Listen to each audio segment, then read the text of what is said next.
And we are live. What's up, everyone? Welcome to another Basement Radio Arcade podcast number 73. Tonight is just me and B Money. B Money, what's going on, man? It's good to be back, though. You broke up for just a sec, man. I just heard it's good to be back.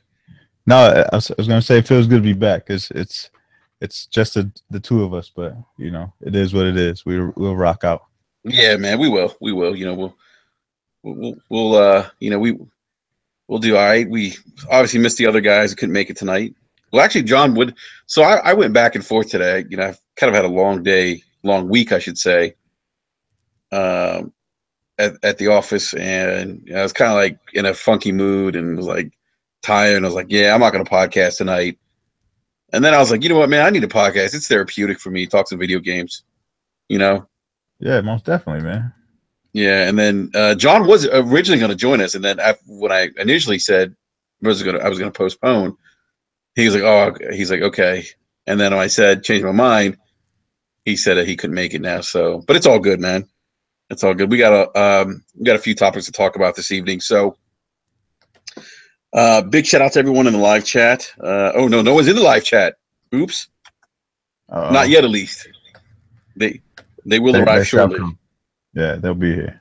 Yeah, they'll be here shortly. We'll get some people popping in, some stragglers. But so B man, what have you been gaming on, man? What have you been playing on since last week? I actually finally completed the Batman Telltale game. I don't know if people saw a couple of my screenshots that I posted. There's some funky stuff going on in there. There was something funky with Bruce Wayne, though, right? Yeah, like his neck was like broke. Yeah. You know what I mean? Like he had some extra shit. It was like fully turned around, like it was an exorcism going on. his cape was all jacked up. You know what I mean? Looked like fragments, and it was crazy. But I enjoyed my time with it. It's a Telltale game, but I think they did pretty well with the story. I'm about to check out the Michonne chapters, and then Guardians of the Galaxy, so I can go ahead and get those knocked out. And then I downloaded the Friday 13th. My kid's birthday was this past week or so ago, because I have 3 of my kids are born in June, and their birthdays are within about 9 to 10 days. So on the 10th, 13th, and 19th. So my boys' birthdays was 10th and 13th. So they really wanted Friday 13th. So we ended up picking that up, and just been playing that, man, having fun with them, whenever I can. So having a good time. That's good stuff, man. Like, let me ask you something, though. Friday the 13th, man. What are your impressions of that game, man? I saw John stream the game on SDGC, and it had some issues, man. It still has some issues. I mean, there's been some updates. I mean, it's not a game that like I wanted, but they've been watching it on like YouTube, and their friends have been streaming it. So it's something fun for them. I can get in there and be goofy with it and have some fun. It's definitely, to me, wasn't worth the $40 out the gate. If it was like a $25 game or something like that, I'd probably feel a little bit better about it. But it is what it is. It's one of those games where it's great for streaming. I mean, it's great for laughs and stuff like that. So we're having fun with it. You know what cracks me up about that game is when Jason's chasing you and your character like opens his mouth up and he's got like big teeth. You know what I mean? He's got like horse teeth, man. Yeah. That shit cracks me up. I'm like, why do they make the teeth so big? Yeah. I mean, some of the art choices are a little strange, but they're going to continue to update it. I believe they are going to release a physical version soon, and then there's going to be some campaign stuff that comes pretty soon as well. So it's one of those games that's going to have legs. It's going to be around for a while. Like I said, it's great for streaming. You know what I mean? So a lot of people like to just sit back and watch it and see what takes place. So I think it'll be all right. I think if they just continue to update it, show it some love, it'll be the game that they wanted it to be in at the end. Yeah, I hope so. I'm a big Friday the 13th fan. Grew up watching the movies as a youngster. I don't know how smart that was. Um, so, the game I think has maybe some potential, man. If they can get some of the character animations right, and I don't know, like I know there were some issues with some of the hitboxes with regards to hitting Jason. Yeah, yeah, Like you seem like you would hit him and you wouldn't, you yeah. know. I've definitely seen some issues like that. Just with my brief time with the game. So I think stuff like that will be addressed. As time goes on, but you know, for people who got it, I think a lot of people are seeming to have fun with it. A couple people picked it up and trashed it, but you know, $40, I guess you can have your own opinion about it. Mm-hmm. So All it, right. So is that it in terms of games then?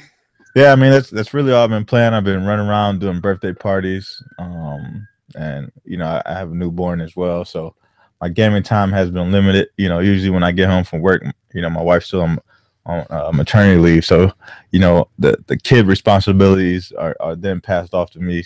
She needs a break from 4 kids all day, so I'm usually met with the baby in bottle, as I hit the door. So in time, but I hear that. I'm gonna be off this weekend, so hopefully I can get in there and get some gaming done.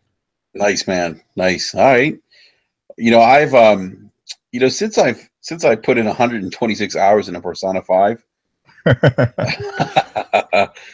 dude, I'm telling you, B Money, I haven't really been gaming as much. Yeah, Um, Look, great game, man. Persona 5 is a great game. My only complaint though is I felt like it was too long. Like yeah, it yeah, got to the point where I was a little fatigued at the end.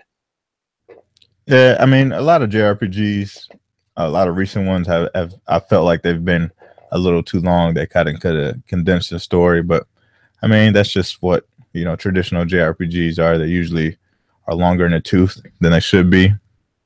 But I think Persona 5 still gives you a great experience at the end of the day. So as long as you can stick with it, I think it's pretty solid from front to back. No, it is. I mean, it definitely is. I mean, I can't say enough about it. It's one of the best games I've played so far this year. Right. So it's up there for me. But I have been playing a little bit of Rise. I know I've said that the last couple of podcasts. It's crazy. Rise to me, the second time around, I'm enjoying it much better, much more. Yeah. I'm Yeah. having more fun. I was the same way. Like when I initially purchased it, it was the days of not too many guys had purchased the game. Because I bought it day one with the console, so there weren't too many guys running around playing like the multiplayer stuff. So Hmm. when I was able to revisit it again with my cousin, we played a lot of the co-op stuff, and it was pretty fun, man. So I'm glad they released it, free a couple. I think it was like a month ago or 2 months ago now. And a lot more people got a chance to check it out because I think it's a pretty solid game and definitely deserves another chance. I think so too, man. Like, and maybe because I was coming off Persona 5, maybe that going through that game and the amount of time that I put into it, Right, and then just like Rise is an action adventure game. You just you pick it up and you play, right, right, and you move from set piece to set piece, and you fight waves of enemies. Then you have the occasional break where there's some dialogue, and then you're back at it again.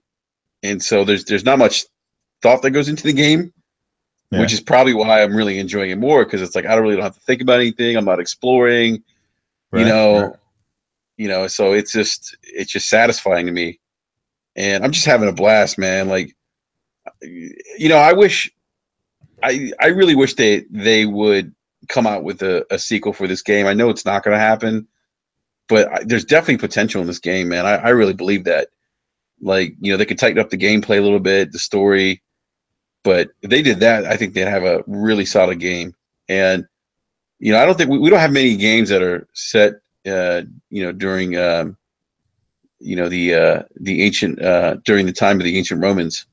Right. So and it kind of reminds me. I get those. I know everyone says this. I get those 300 vibes. Yeah. I mean, I get the 300 vibes. If it was a little bit more, activity with the character. It almost kind of reminds me of, like a watered down Assassin's Creed almost. If it wasn't, as tight knit as far as going from point A to point B. But the timing of the game reminds me of like those early Assassin's Creed games. Mm-hmm. So it'd be nice if they could revisit it. We know what Crytek is doing these days, not much of anything. So maybe they'll get smart enough one day and they'll just relinquish the IP to Microsoft and let them do their thing. I mean, Microsoft tried to buy the IP from them, right? Yeah, they did. And Crytek was being, kind of stubborn and wasn't trying to give it up. But we'll see what Crytek does with this new game. I believe it's called Hunt. Yeah. See if that does anything for them, and maybe they might revisit it, after that. So, man, I tell you what, man, Crytek could use the money too for Microsoft. They could, man. Microsoft, they got that blank checkbook, man. I mean, that would, and they would have, man. Imagine that game 4K. 4K. I mean, it doesn't even if it's not native. I mean, checkerboard HDR. Yeah, HDR. Yeah. The game already looked beautiful on the base Xbox One. Launch day Xbox One, the game looks amazing. So if you could pack in HDR, checkerboard 4K, the game will look absolutely amazing. I agree, man. I mean, the game still holds up, man. As a launch title, 2013, I'm playing it. It still holds up. Yeah. Those cutscenes, man. I'm just like, I'm taking screenshots, man. I'm still taking screenshots. It's funny. Tough, man. So, hey, big shout out to everyone in the live chat. As we said, B Money, they would come eventually. Yeah. And they're here. Yeah, appreciate everybody coming through, man. Yeah, definitely. So, let's get to the first topic of the evening. Oh man, Chris, sorry to hear you had a bad day. I'm in the same boat too, man. That's why, I don't know if you heard earlier, Chris, we were going to cancel the podcast tonight because I was long week, long day. And I said to myself, you know what, man, I got a podcast. It's therapeutic to talk video games. So here we are. So NPD came out this week. The NPD numbers look, I think, pretty good for the most part. It was down from last May, 11%. Hardware was up 7%. I believe they said that they were attributing that to the Nintendo Switch, which actually did not finish as a top-selling console. This NPD. Sony took May this time. So. Console software is down 20% from last year. PC software is down 48%. Accessories up 1%. So those are the NPD numbers for 2017 in terms of software. Injustice 2 was number one. I was kind of surprised by that, man, considering that Mario Kart released. Yeah, I was a little bit surprised about that as well, but WB has done a pretty good job with Injustice as far as pulling in like the non-fighting fan, just because it's got DC characters and they do a pretty good job with just the story mode of it. So I think a lot more people jumped in just to play the story, if they weren't going to do anything else. And I think that having a great cast of characters and a pretty solid story, invited more people in than you would normally see. Dude, WB's actually published some pretty good games, man. Yeah, this console gen. I mean, Witcher 3, Injustice 2. Mm-hmm. What else am I missing? They've done Shadow of Mordor. Yep. Yeah. So they've got a pretty solid stable. They work with NetherRealm on Mortal Kombat, which came back and did phenomenal when that released as well. People are still playing Mortal Kombat, so WB has been pretty strong. They re-released the Arkham series, which didn't come back, like it should have. But I'm pretty sure, we'll see something from Batman, pretty soon. I would guess, just because Arkham Knight came out about 3 years ago now. two and a half. Is it going on third year now? It's going on 3 years, I think. Yeah, so Yeah. I would assume we'd be hearing some rumblings of a new Batman or whatever they're working on next in the DC realm. So, but WB has been pretty solid this gen. I mean, pretty good games, and the future's looking bright for them. Yeah, man. I mean, I've been pleasantly surprised by them. I don't want to say they're flying under the radar, but I feel like they are a little bit. And then let's see here. We have Mario Kart was number 2. I don't think anyone's surprised by that. I thought they were going to be number 1 because it's Mario Kart, Right? And that game sells gangbusters. But it did come in at number 2. Dude, number 3. This is crazy. Grand Theft Auto 5, man. I don't understand how or why it's even still on the chart. Like, I would assume that if you bought a new console, you're buying Grand Theft Auto. But you know what I mean? Like, how many more people are buying new consoles for the first time? You know what I mean? Yeah, I would think a lot more people are buying like their second console. Maybe put it in a different room or something like that. But for GTA to continue to chart the way it does, it's amazing, man. It's amazing. I think the last time they reported it was over like 60 million copies sold of that game. Yeah, it has. It's ridiculous. Do you think they crack 100 million? I mean, I know that's pretty. I know that's like 40 million away, but holy shit! I mean, this thing keeps charting. It's like always in the top 5, and I'm like, what the fuck is like? Are they what's going on? Are they giving away like? What are they giving away with this game that entices people to go out and buy it? I don't know, man. That online must be super addictive. Like I get on it every now and again, but that online has to be super addictive. I know they had like the heists and stuff, and they keep rolling out like new DLC. And that's got to be what's keeping GTA afloat, man. The one thing I don't like about it though is that we don't see many other Rockstar IPs coming out of it because GTA has been doing so amazingly, and Rockstar is amazing talent. And the next thing we'll see is Red Dead, but after that, I don't know, how soon we'll see another game from Rockstar. I mean, yeah, I mean they really don't have to, put anything out per se because of how well this is gaming, and they can take their time really kind of, with Red Dead Redemption 2. But I like this thing. I mean, all joking aside, I mean, 3 years from now, this thing could be at 100 million. Yeah, it definitely could. It definitely could. And we could all be like, whoa. I mean, this thing just has legs, and every time I see it, man, I'm just in awe. I just cannot believe like this thing is top. I mean, look, it outsold Zelda Breath of the Wild. Yep. And I'm just like, what happened now? What is going on? Craziness. Yeah, it is crazy. It is crazy. Let's see here. What else? What other games? Let's see. So we had Zelda, which charted at number 4, Breath of the Wild after Grand Theft Auto, right? Yeah. Prey came in at number 5. Yeah, that's pretty surprising actually, because a lot of people were kind of put off by some of the gameplay that was shown of Prey, and I didn't really hear too many people talking about it.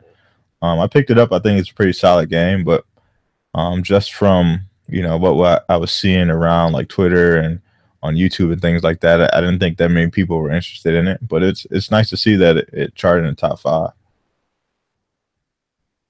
Yeah, I mean that's good. It's good for for that game, and I haven't played it yet. I didn't even go out and buy it. I don't have any interest in buying it right now at the moment. There's still some other games I need to pick up. Tom Clancy came in number 6. Tom Clancy Ghost Recon Wildlands. Fire Emblems Echoes came in at number 7. Yeah. And 8 was NBA 2K17. And number 9 was MLB The Show. Overwatch was 10. Rainbow Six is 11. Rainbow Six has had some legs, man. Yeah, man. It's one of my favorite shooters out Yeah. there. Probably behind Destiny. I think that's probably my favorite shooter on this generation. Oh, really? Wow. Yeah. Yeah, I need to get back on the Rainbow Six Siege, man. I had it and then I traded it in. Just wasn't I wasn't playing it anymore, really. Yeah. Yeah, I just you know, I just I had it for the Xbox One, played it a couple times on multiplayer, and then you just traded it because I wasn't really playing it um, as much as I should. It was fun though. Like I definitely had a good time playing it. Um, what's going on now? Hold on a sec here. I have my Xbox on right now because I said it just my Kinect's. So my Kinect's actually working today.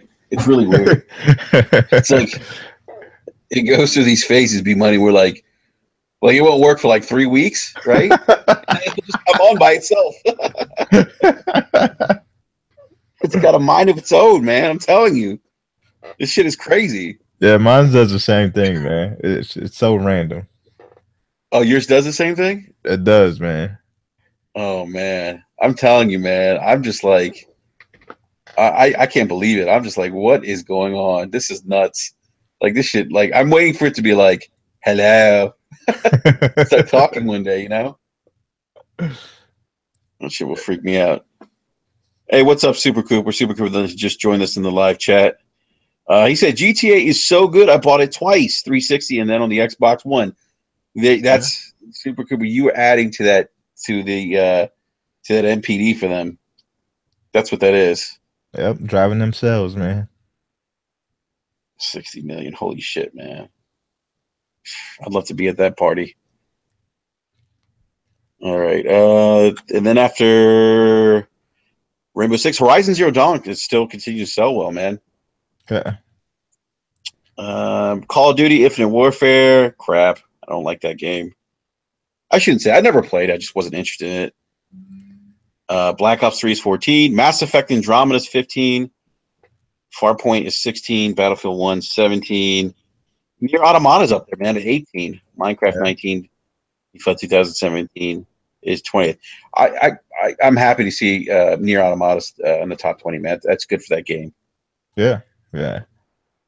Not too many people have been talking about it, but it's a great game from Platinum.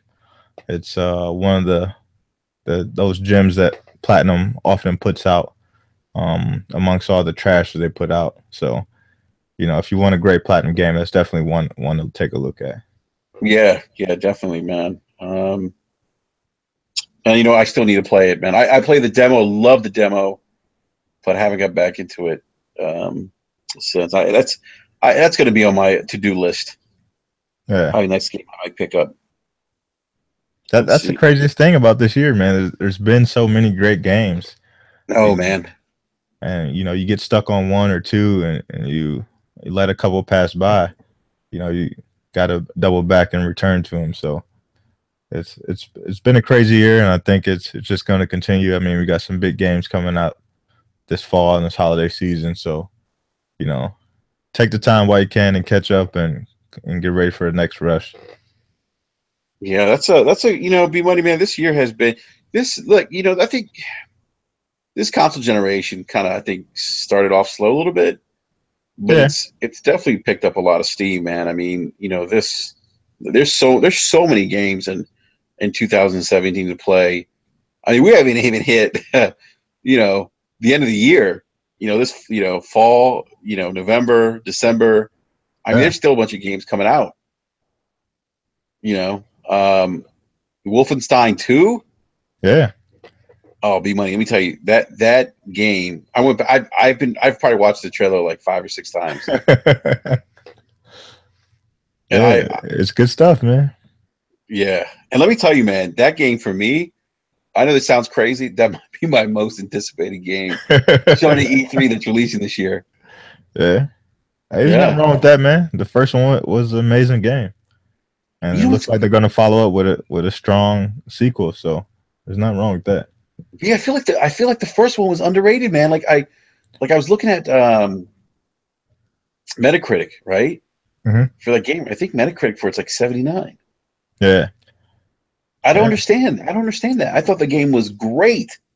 Yeah, it was a great game, man. A lot of people slept on it when it initially came out, and then some buzz was happening around it, and a lot of people took a look at it. But it was a solid game, man. Great game from start to finish, and they dropped the old blood like DLC or expansion or whatever, and that was pretty good. So looking forward to this next one. Yeah, me too, man. I love.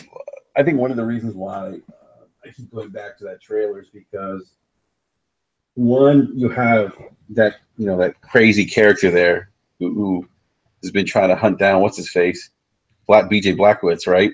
Yeah, I forget her name. I guess you I don't want to spoil the game, but you basically piss her off and yeah, the last Wolfenstein, and she's been hunting you down and she's found you, but you know what I thought was really cool? It almost had the one thing I love about this game, it's got just like Fallout, it kind of has that. It has that post-apocalyptic feel to it, yeah. Mm-hmm. that alternative reality, and like with the commercial that they showed, it's like real life actors, right? Yeah, But it's like set in like the 50s almost, right? Almost like how Fallout is. Remember Fallout with like some of the commercials that yeah, you would yeah. see? Yeah, it kind of has that vibe to it. And I think maybe that's probably why I keep going back to it. I think, but it's dude, I'm telling you, man, I'm so hyped for this game. It's crazy.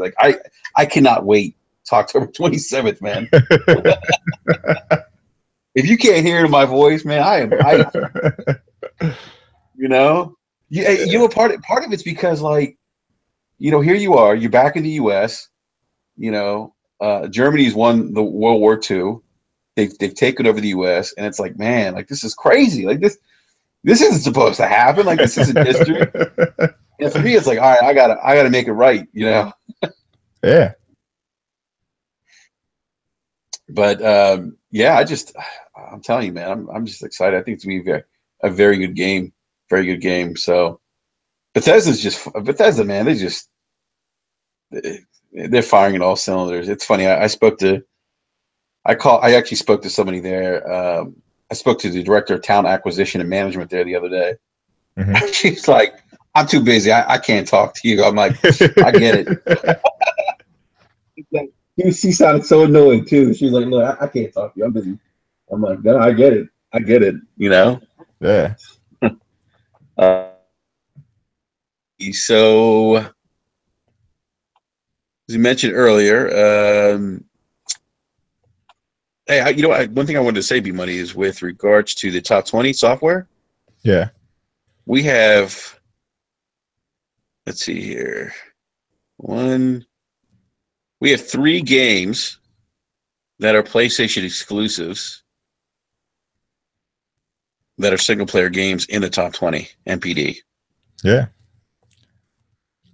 And people try to say single player games aren't relevant today, that they don't have impact. And it's very, very telling that those games are still charting NPD. So, I mean, as much as people, enjoy multiplayer games, and rightfully so, what I mean? We're all social, what I mean? You want to get on there, talk with friends, and have a good time. But those single player games still have impact, what I mean? They usually tell the best stories, and have the best set pieces. So, got to continue to support those single player games. I mean, just like Wolfenstein, Dishonored, I mean, great single player games. Prey. We had Uncharted and Horizon and Neo and Nier, and I mean, Assassin's Creed is coming back this year. Great single player games for people to jump back into. And they're here to stay. I mean, as long as there's great narrative, I think there will always be single player games and they'll always have impact. You know what, man? I agree with you. I agree with you 100%, man.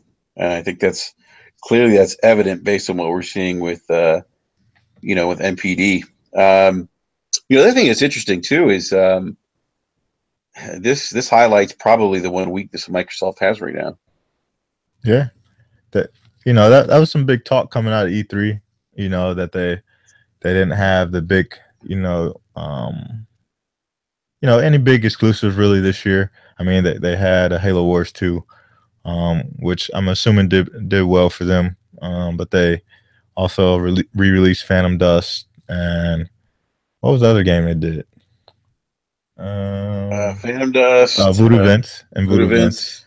And it's been kind of quiet on the Xbox front as far as exclusives go.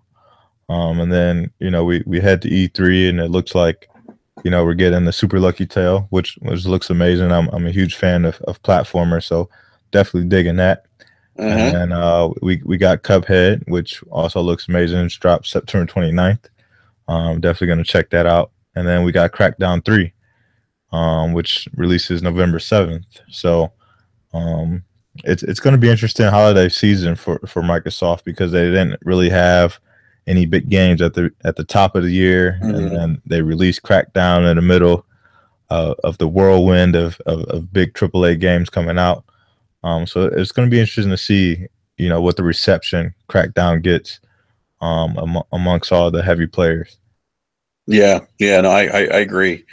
Speaking of Xbox, if you look at the NPD for that console, top 10, Injustice 2 was one. Then Tom Clancy's Ghost Recon, Prey, Grand Theft Auto 5, Overwatch, Forza Horizon 3, NBA 2K17, Mass Effect, Call of Duty, Tom Clancy, and I'm sorry, Rainbow Six Siege. Yeah. And then if you look at the PlayStation 4, it was also Injustice 2, MLB The Show, Prey was 3, Grand Theft Auto was 4, Horizon Zero Dawn 5, Ghost Recon 6, Farpoint 7, NBA 2K17 8, Overwatch 9, 10 Nier Automata. Yeah. I got to shout out Farpoint. You know what I mean? B-Money, you there, man? I think we lost. Else's house and try it and see if I can get into it. Farpoint looks like it's a dope experience, and I think it was a step in the right direction for Sony to have that type of game, and then to show off some of the stuff that they had at E3. At least people to believe that they're actually going to support the platform. So hats off to them for that. But we'll see. VR talk has been high and low, and we'll have to see what happens this holiday season if more people are interested in it or not. Yeah, I agree. Let's see here. Other NPD related news. Best-selling games the last 12 months. Jesus. Call of Duty Infinite Warfare. Not a fan. Actually, let's go to the best-selling games of this year so far. Ghost Recon, For Honor. Dude, Legend of Zelda. Check. So this is interesting. It goes back to the earlier point that we made about single-player games, right? So you have top best-selling games 2017. You have Tom Clancy's Ghost Recon, Wildlands. You have For Honor. Then you have Legend of Zelda. Yeah. Then you have Horizon Zero Dawn. 2 single-player games in the top 4 as bestsellers so far this year. And those games are going to continue to sell. Yeah, because come this holiday season, they'll be bundled into some pretty slick bundles for each platform, and they'll continue to sell. And as it reaches more consumers, more people are talking about it, then the buzz will keep that hype train going and take it off into next year. So both of those games I think will be all right, and they've done well for their respective platform. Absolutely. Super Group in the live chat says, difference is that single player games will chart for a bit, but won't last like a multiplayer title, i.e. Grand Theft Auto and Rainbow Six. Yeah, I mean, that's definitely true. It's definitely true. Yeah, that is true. I mean, they definitely have longer legs, but that being said, I mean, you still can have some success. I understand not long term per se, like some of these multiplayer titles, but Phil actually said, Phil Spencer, he's actually said that, when they look at games, like the success of like a Halo 5 will feed the project, will feed another game, right? Yeah. And so, those games, those multiplayer games, and I think this is why it's important to have a diverse portfolio of games. Some of that revenue could feed some of that single player stuff too. Right. Right. So um, let's see what else with NPD. That's pretty much it. I mean, we know about PlayStation 4 being tops NPD for May. I believe the Switch came in second, and then after that, the Xbox won. Yeah. So that is your May NPD. And that's also telling to Nintendo situation with the shortages. Because I think if they would have had the supply ready to go, I think they probably would have took PlayStation out again for May. But with every time I go into the store, like there's no Switches to be found. Best Buy, Target, Toys R Us, nowhere to be found. You gotta like stay posted and wait for them to post up like, hey, we're getting Switches on Friday or we're getting Switches on Saturday. Be here. They get them, sell them out, and you gotta wait another couple of weeks until they can get them back in. So Nintendo could be crushing it right now, but they're stepping on their own foot, getting in their way. So No, that's true, man. That's true. They have, they. I wonder. It's funny because as soon as they get like shipments in, they're gone like the same day. yeah, it's crazy. I wonder, are they going to be able to keep up with demand? That's the thing. Like, I know John said that he thought that Nintendo was going to take every NPD moving forward when it released from March on, but clearly that didn't happen this month. Right. That's probably likely due to shortages. Yeah. I mean, how's Nintendo going to? I don't know, man. I guess you got to figure out how to ramp up production. And the thing is that you would hope that they would have supply ready to go when they're launching new IP in ARMS, Mm-hmm. and they still haven't been You able think to. Arms? You think Arms is going to be a big seller for them? I mean, they talked about ARMS, I believe today, and they said in Japan at least it sold more than Tekken did, and I forgot the other game was combined. So it sold over 100,000 units in Japan. So I think it could be big for them. For me, for $60, I don't think it, you know, provides enough content, but I think I'll definitely pick it up. Like the first time it goes on sale or something like that.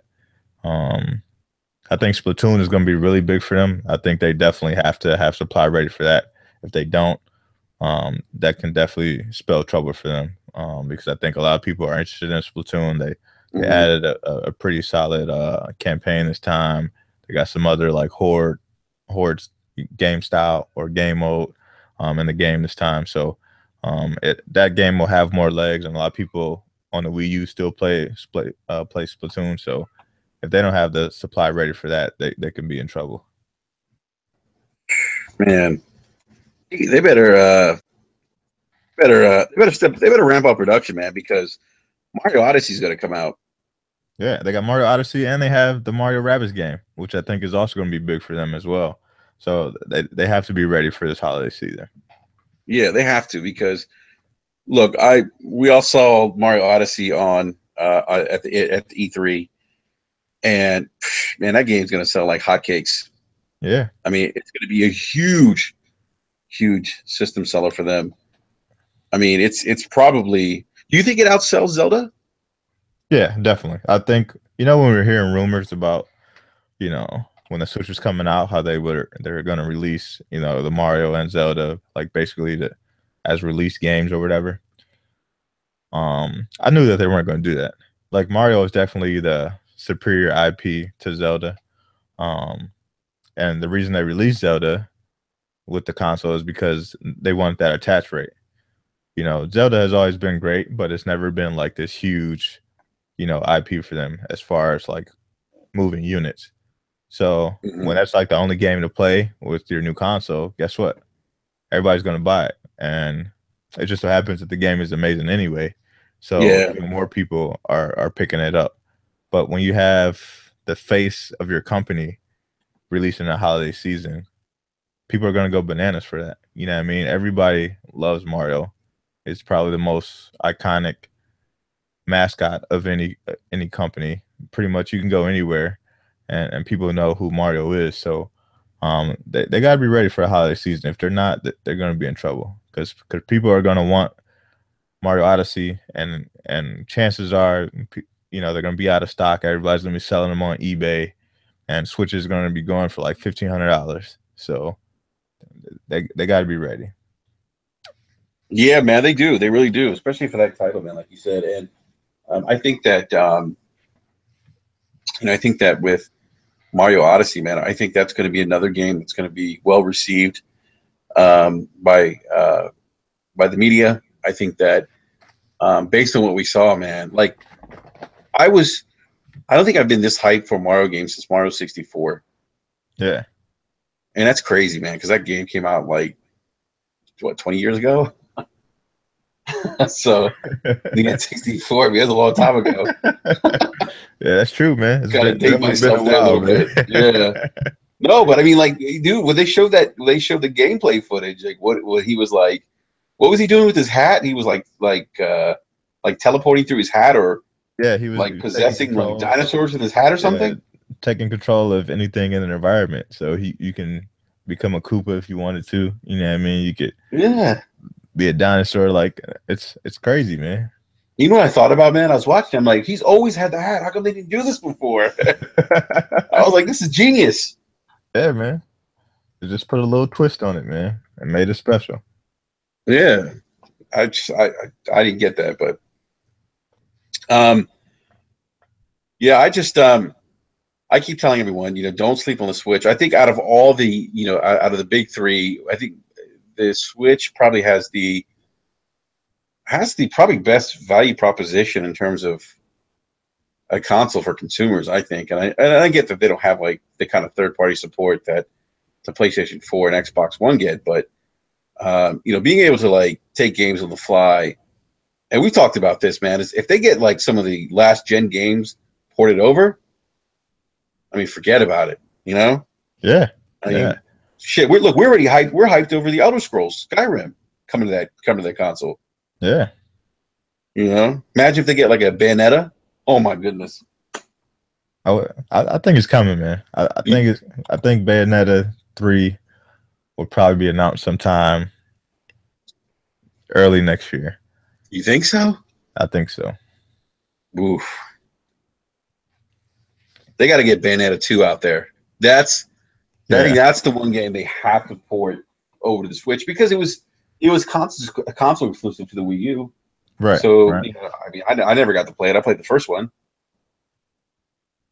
But yeah, I think it's a strong possibility that comes over. I think, when they announce Bayonetta 3, that's a strong possibility that, you can buy Bayonetta 2 now, what I mean, and wait for 3 to release or whatever the case is. But I think they'll continue to trickle over a lot of the Wii U games to the Switch.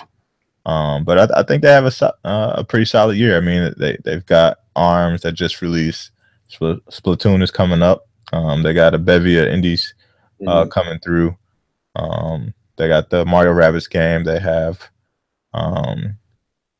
Xenoblade 2 coming out this year, and they have Mario Odyssey. So I think they got a pretty solid holiday, and we're getting prepped for next year.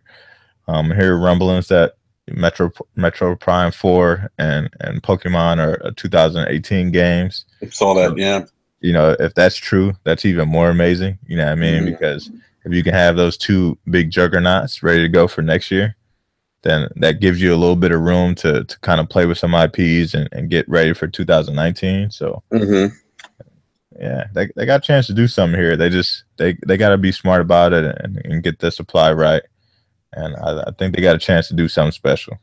No, I mean, I agree. I mean, they're definitely doing much better than the Wii U. I mean, this thing's selling at, I think, at a better pace than the Wii. If I'm not mistaken, I could be wrong there, but I know it's doing very well. It's doing Wii levels. Yeah. Sales.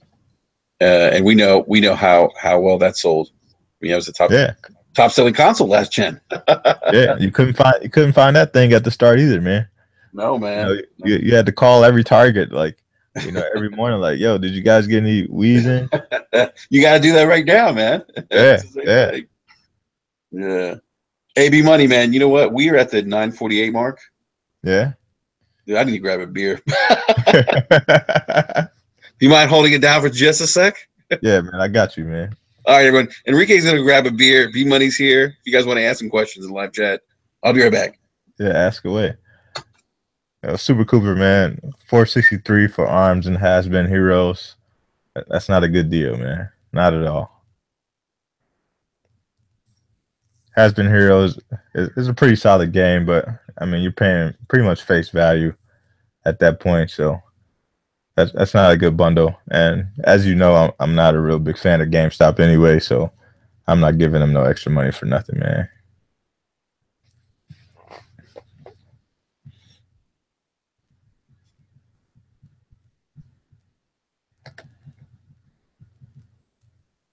Yeah, if they had Arms and Zelda in there, might be worth the bite then. I think adds a little bit more value to the bundle. Makes it worth it.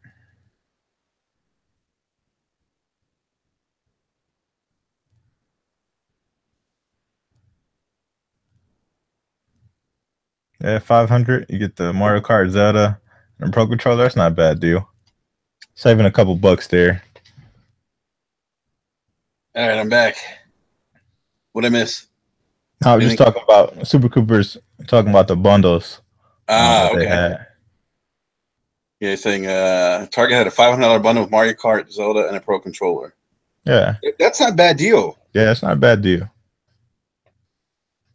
That I would jump on. But I think this year, if they can get the supply right, you'll see some great bundles out there. You know what I mean? Yeah. You'll see your Newegg's, you'll see your Best Buys, your Targets. Walmart will be the place to be. You know what I mean? They probably will have the lock on Switch supply, because they usually have the lock on Nintendo supply stuff. Mm-hmm. They usually have like the special 3DSs and whatnot. If Walmart has a bundle, that'd be the place to go get it. Yeah. Let's see, Mr. Solo Dillon wants to know what kind of beer I have. I'm drinking a Ballast Point Even Keel. It's a IPA. It's good stuff. Fastback says, I still want to buy another Switch for my oldest. I hear that, man. Get those kids gaming. Yeah, man. All right, man. So we're gonna get to our next topic. It's a controversial topic. We talked a little bit about this before we went live on the air, and B-Man, I thought you had some interesting points to make regarding this topic. So, as many of you may know who are listening, how much said IGN? Sony's, as people call it, Sony's Don Matrick or Sony's Sean Spicer. I forgot his name now. Jim Ryan. Jim Ryan. Thank you. Jim Ryan had an interview with Game Industry Biz where he spoke about indie games, and he was kind of talking about, they were talking about, Sony not really showing or having like a sizzle reel of indies at their E3 press conference this year. I mean, they've done it in the past. Microsoft did it this year. Sony did not do it this year. They actually had a VR reel at their E3 show, which kind of made sense, I thought, considering they have a VR product to sell. So he was kind of explaining like why they didn't do it, and he pretty much mentioned that he felt like it doesn't really allow the viewers to learn enough about the games, and it's almost viewed as kind of wasted time. And he went on to say that early on for PlayStation at least, that it was important for them to show gamers those kinds of reels, because they really wanted to show people, or really kind of solidify Sony's commitment to bringing indies to indie titles to the console. And he goes further on the interview and he says something to the effect that really, I think this is the part being money where people got kind of like, like, whoa, wait a minute. He's saying that indies aren't important. And what he said was, it was just good to talk about, and this is, he's talking about indies here. And I quote, "It was just good to talk about in 2013, 2014. It is less relevant now." I think that's the part being money where a lot of people are like, whoa, wait a minute. Yeah. So is he saying that indies aren't relevant? And in some ways, like what I read that be, I was kind of like, man, it kind of does sound like that. Yeah. But then if you read I went back and I read the story like 2 times. I read it twice. Yeah. And I was like, okay, well, yeah, I kind of see what he's saying. He's saying, like, for what they were trying to do, and the fact that, look, let's face it, Sony didn't have a lot of games at launch, right? Outside of third-party support, and I think just from a trying to differentiate themselves from the competition, they propped it indies up. Yeah, well, that they had to show their commitment to indies because. Even though people say that they weren't indie games because a lot of the games had to be published on Microsoft's platform when they had the indie or they had the Summer Arcade and things like that, those were indie games. As much as people are like, oh, those aren't indie games, they had to be published by other companies. Those came from indie developers. Games like Super Meat Boy, Braid, games like that, like. There's so many like indie games that were on Xbox and they kind of, were showing that they were gonna be bringing titles like that to their platform, and Sony really didn't have that when you look at the PlayStation 3. No, it did not. There weren't any indie games on there. I mean, there's a lot of PS1 classics you could buy PS3 games digitally, things like that, but indies were not their focus, last generation. So They had to show that they were committed to bringing indies to the platform, and I think they went above and beyond to the fact where they embarrassed themselves because they aligned themselves with the indie developer, and then guess what? The game ain't live up to the hype. And what did everybody say? Give me my $60 back, right? Mm-hmm. That was a nightmare for them. No Man's Sky. Yeah. They backed one of the biggest indie developed games, and they got finessed themselves. they treated it like it was a AAA title. Right. Yeah. And then we all got it, and we enjoyed it for about 10 or 15 hours. We all got finessed. And guess what? We all wanted our money back. Like, yo, what is this? What is this game? Like, we all paid $60 for it, and like. For the first 10 hours, like, oh, this game's amazing. It's amazing. You can go do whatever you want to do. And then we got to it and like, you go to every planet and it seems like it's the same. All the animals are the same. All the creatures in the building are basically the same. Like, it's like, yo, like, how did Sony even let this get through? You know what I mean? But they showed their commitment to indies, and then guess what? They moved on to something else. Well, let me ask you something. Like with that, you know what that game actually is kind of a black eye for the PlayStation this console gen. Yeah. Because the worst part about it is the developer just like disappeared. Exactly. It's like, well, it's like I'm out. it was one of the most odd things I think I've ever seen in console gaming. Yeah. Yep. It was amazing, man. B, do you think that's the biggest flop this console gen? Biggest flop ever that I can remember. You know what I mean? Besides like E.T. You know what I mean? Well, E.T. destroyed the whole gaming industry. But that's one of the biggest flops ever. Like, you got to think back. How hype were we when they were first talking about No Man's Sky? And like they first showed it off, and they were like, "Oh, you'll never be able to." Get to the end of this game. There's so many planets. There's, there's so much wildlife. You can name, you can name planets. You can name animals. Like everybody was so intrigued. Like, yo, oh my god, this is gonna be like the best game ever. They kept talking about procedurally generated universes, 18 quintillion planets. Yeah, they fed us so much BS, and like we all were just like, "Yep, give me some more, give me some more. I'm loving it. Give me some more. Oh, this tastes so amazing. Give me some more." Didn't they tease multiplayer? It? Yeah, they did, and then they were like, "Oh, well, you would never be able to meet another player." You know what I mean? And then two players meet each other, like they're in the same exact place, but they can't see each other. It was ridiculous. Oh my god, man! Man, I laugh about this now, man. That shit's hilarious. When you go back and tell this story, man, it's just like it's like, whoa, what? And then the worst part about it is that the developer, the dude disappeared. He's like, I'm out. Yeah, I mean, he wanted to go live underground, man. Couldn't find a dude. Oh man. What happened to them? I forget the developer's name. Is it like what is their name? Is it like Happy Games or something? I don't know. I made that up. It is actually something like that. Somebody in the live chat, man, throw their name out there. I can't remember it for some reason. Somebody in live chat, yeah. Somebody in live chat, please tell us who the developer behind Hello Games. Yeah, thank you, Ryan. Thanks, Ryan. Appreciate that. Yeah, Hello Games. You know what I mean? Goodbye Games. You know, everybody was feeling for the guy. You know what I mean? When he was on stage, you could Sean Murray. You know what I mean? Yeah. You could tell like he's has some sort of anxiety.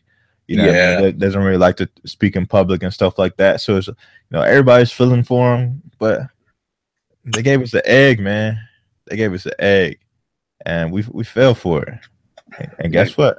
That was when everybody goes to buy this game at 12:01. You know what I mean? Everybody goes to get it, and everybody's super excited for it. And then everybody's like, "Yo, I want my money back. I want my money back." How does PlayStation look at the end of the day? You know what I mean? They backed this game from start to finish. You know what I mean? Hyped it up. Everybody's super excited for it. I believe they even had like a collector's edition of the game. Oh shit! You know what I mean? So it was just like, yeah, they support indies and they put their flag in the sand and let you know, like, yes, we got indies over here. And they release indies on their PlayStation Store just about every week. You know what I mean? You can go to PlayStation YouTube. There's new indie games shown there almost every single day. You know what I mean? They have support for indies. Jim Ryan, yes. The stuff they said make him seem like a jackass? Yes. Yes, it does. But when you look at it from a business perspective, you know what I mean? You got to understand what he's saying. Yeah, we still have indies, but right now, we're not talking about that. We spend all this money on R&D for VR. Guess what? We need you to buy it because we got to pay for that. You know what I mean? So, yes, we're going to show you VR games.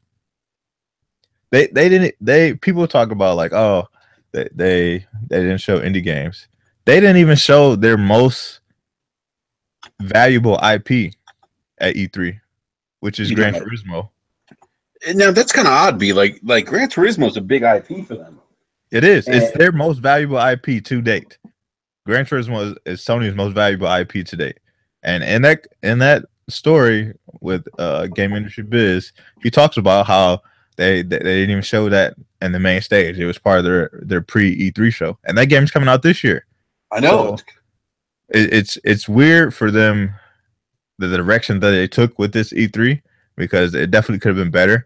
You know what I mean? They did get one of the bigger indie titles coming to PlayStation and Undertale. But that also was not announced at their E3 show. That was in their pre-E3 show. So, you know what I mean? They did show some things in their pre-E3 show that people just aren't talking about. Like you mentioned in the article. But, they still have a support of indies. So when people are like trying to blow it out of proportion, like, oh, well, Sony doesn't support indies anymore. Indies aren't a big deal. But it's just like, yo, 2013, how many of y'all, these so-called Xbox guys were telling me like, yo, when I was like, yo, indies are important. You know what I mean? You got to support indies. I treat them just like, big AAA games. Everybody's like, oh, you're an idiot. You're an idiot.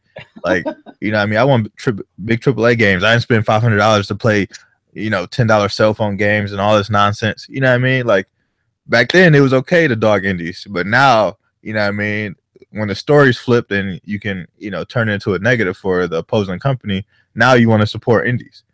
You know what I mean? Like, Hey, don't B try to do money. that. I mean, Hey, B. I was one of those guys, man. I was one of those guys sitting at the mountain, sitting on top of the mountain, saying, "I paid $500. I don't want a game that looks like I can play. I don't want to play a game I can play on my cell phone." right, right. I was one of those guys, man. I didn't have an appreciation for There were so many other guys that were just that had the same stance that you had in 2013, 2014. So many other guys. Even to this day, there's so many other people. But of course, like when you can flip the story and make it a negative for the opposing company, of course, now everybody's, you know, cheering and chanting, you know, we love indies, we love indies. You know what I mean? But it is what it is. Like, yes, Jim Ryan was a jackass for saying the stuff the way that he said it. But if you look at it from a business perspective, he was just telling the truth. That's all it was. He was giving you the real. You know what I mean? And a lot of people, you know, they don't want to deal with real talk anymore. You know, everybody's got to be PC. Everybody's got to be nice and holding hands, and you know what I mean? Can't say this or don't say that or don't do this, don't do that. Like he kept it 100. Gave you, you know, gave you the real. Yes. Indies were great for us when we first launched the console. We wanted to show that we had great support for them. Guess what? Now we have support for VR because we're the only platform holder that has their own VR headset right now on the market. So they're the one who's actually pushing that genre forward. Nintendo's not doing that. Microsoft's not doing that. And whether you like it or not, people are enjoying the VR experience. That's why you see HTC Vives out there. You see Oculus Rifts out there. And you see, you know, Microsoft coming with different headsets that aren't even technically for the Xbox platform yet. Yeah. But they are available. You know what I mean? So that portion of gaming is coming. It's on the rise. But PlayStation has to first show that they are going to support it, because if you look at them historically, they haven't supported any of the peripherals that come out. How many new games come out for the Vita that are supposed to be AAA experiences? I'll wait. You can play all the indie games you want on the Vita. You can play your AAA games via remote play, but guess what? You ain't taking them on the road with you like the Switch. X. You know what I mean? So, did they support the PSP? No. Everybody bought a jailbroken one and played all the games that they wanted to play. Yeah. Did they support PlayStation Move? Nope. Not really. You know what I mean? They tried to build it into all of the other, you know, big AAA games, and nobody bought any of the stuff. That's why all that stuff was on clearance. You could find it at Mark's in a discount aisle for like $5 at Mark's or any discount store. You know what I mean? PlayStation Move stuff was clearance everywhere. Nobody was buying that junk. Nobody's buying it. Yeah. You know what I mean? Nobody was buying the PlayStation Eye. You know what I mean? Like all the peripherals that Sony was putting out, like they didn't support them. So now they get to a point where they're being profitable with their software and their hardware, and they are trying to pay attention and give credence to the VR. And you know, I'm okay with that from a business perspective. Yes, the stuff that Jim Ryan said was idiotic, but he was just telling the truth, man. The way that he said it was incorrect, but he was telling the truth. He could have worded it much better, because it does. I mean, I could see how it gives the perception that the indies don't matter to that platform anymore. Right. You know, because they did in 2013, 2014, but now it's 2016, 2017, and we're focusing on VR, which I understand. I understand from a business perspective. Like you said, B, they need to make up that R&D money. They need to make money on this device. They have to get it out in the wild. I mean, I think they've sold about 1 million of them so far. Yeah, and then you know, 1 million I think they sell for 400 a piece. It's okay. Yeah. You know what I mean? But how much in R&D did they spend on it? You know what I mean? At the end of the day, have they made any money off of it yet? Yeah. Probably not. You know what I mean? and not you don't see too many people talking about buying VR software. Um, you know what I mean? So there's a lot of content out there, but I'm pretty sure they're not turning a profit on it like they are at PlayStation 4. Oh So no, definitely not. Yeah, definitely not. And they're bringing a lot of content. So Moss is apparently really impressed a lot of people at E3. It's a VR game that's from some ex Bungie developers.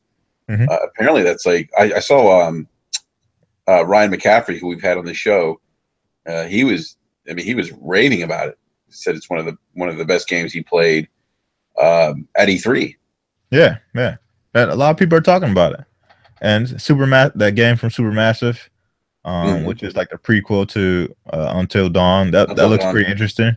Yep. And then they had like that tactical shooter, which got my juices flowing. I'm like, yo, tactical shooter.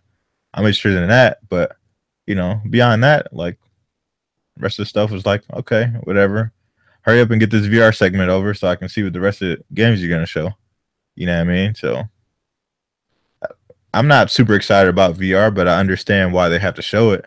I understand why it was a presence, at their show, and why they showed it for so long. But that doesn't interest me.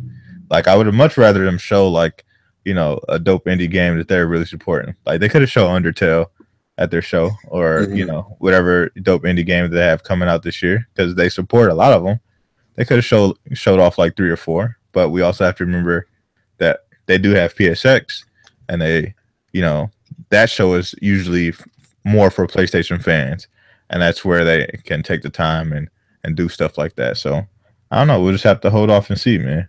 I believe you should have said they are going to show more games at PlayStation, the PlayStation Experience. Like, they actually held back at E3 for PSX.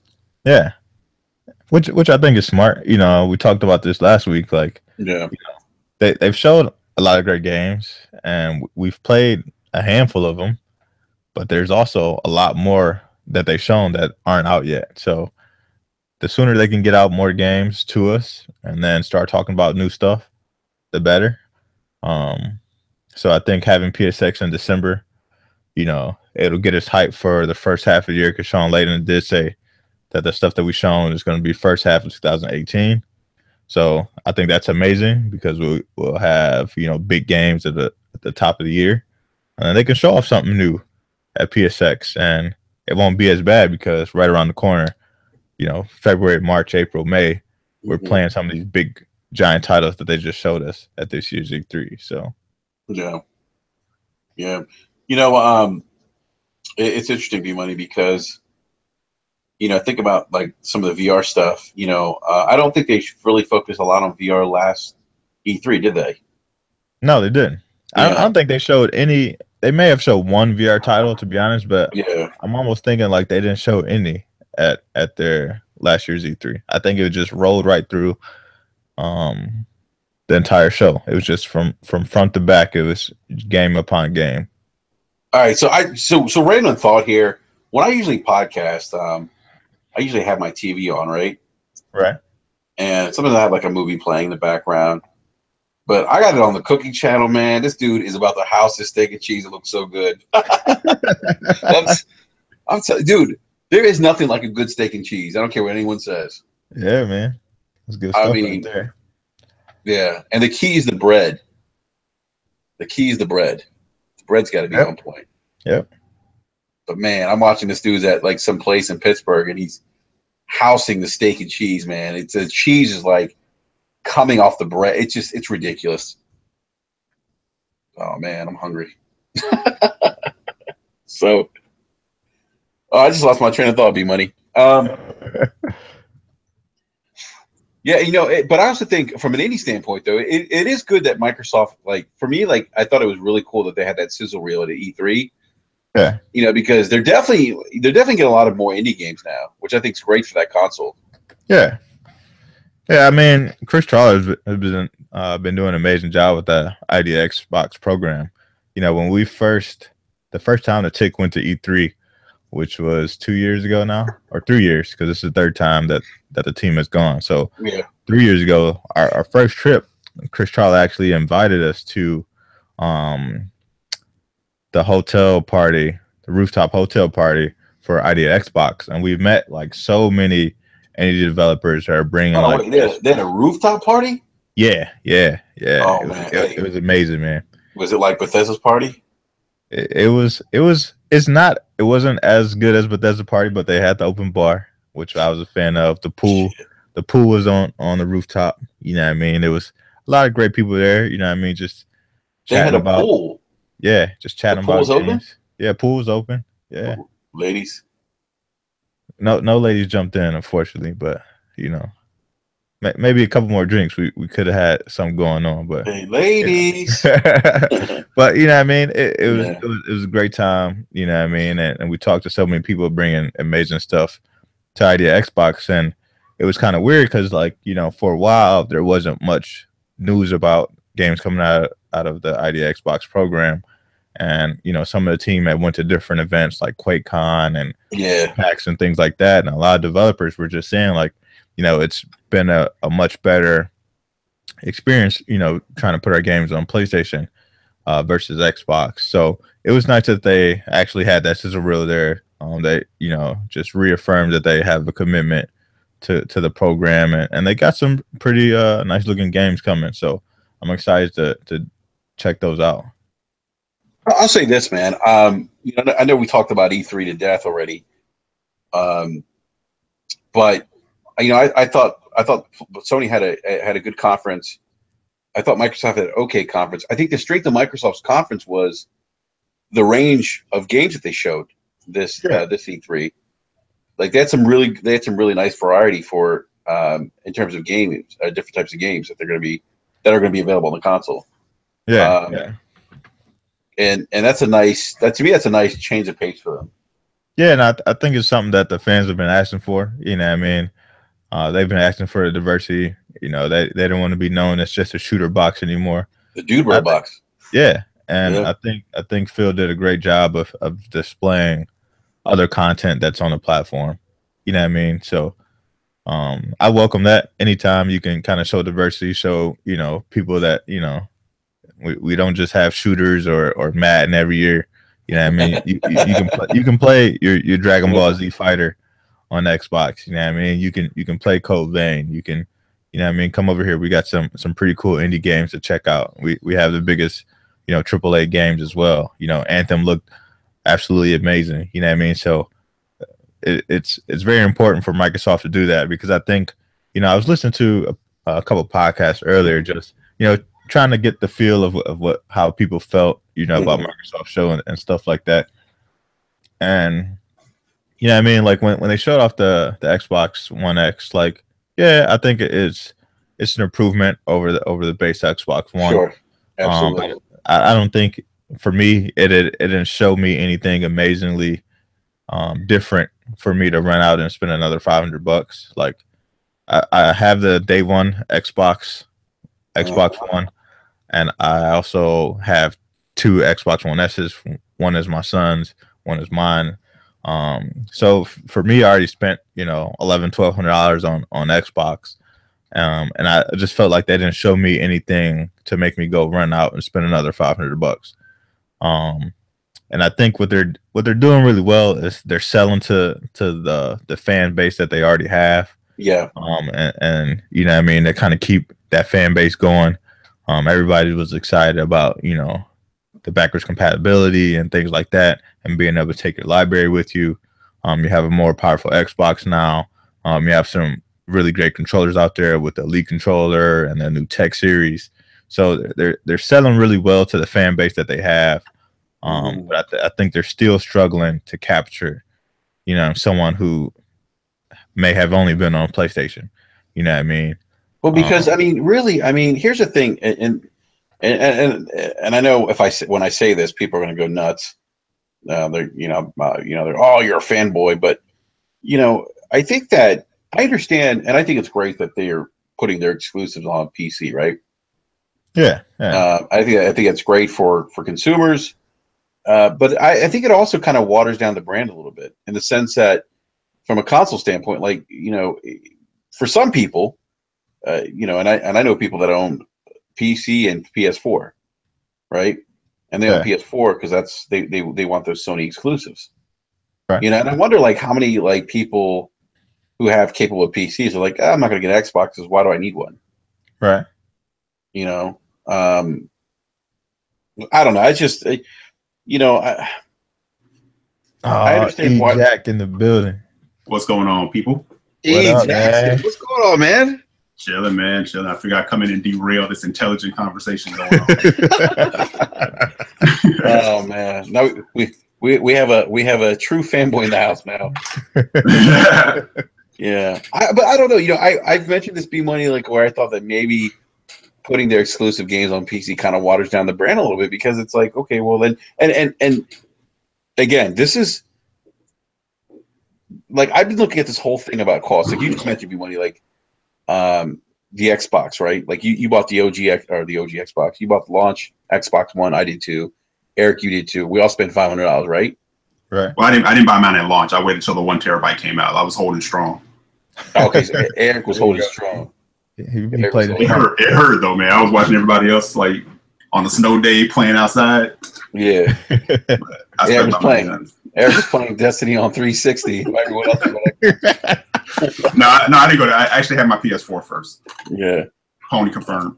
Yeah, yeah. No, so you know, B Money brought up a great point. You spent, and I've been really thinking about this because I don't think they did a good job necessarily selling me on the Xbox One just yet, or not the Xbox One. I'm sorry, the Xbox One X, because you know I just didn't see enough for me to be like, okay, I need this because first of all, I spent $500 on an Xbox One already, right?